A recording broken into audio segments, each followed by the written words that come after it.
Hi, this is the team from Easel. Today we're doing another video in our series on YouTube course on the apps in the Easel app library.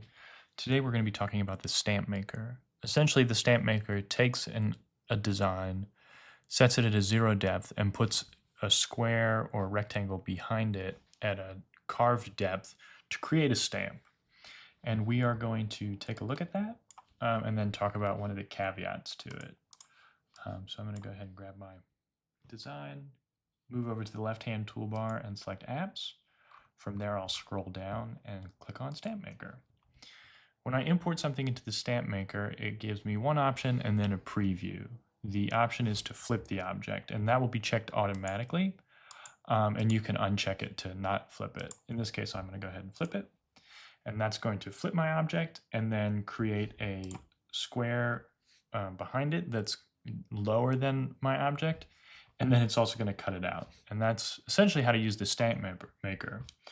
One caveat to that is I've got this object here with text.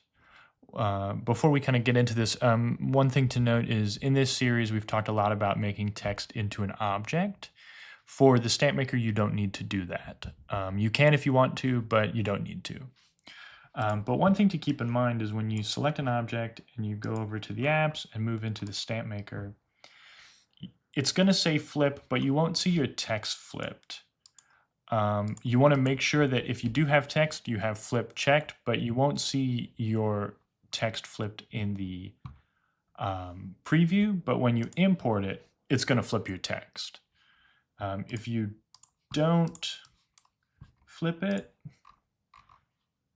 it's not going to flip your text. And then when you go to use it as a stamp, the text isn't going to make sense because it hasn't been flipped. So it's really important to flip the text when you are making a stamp that has text in it.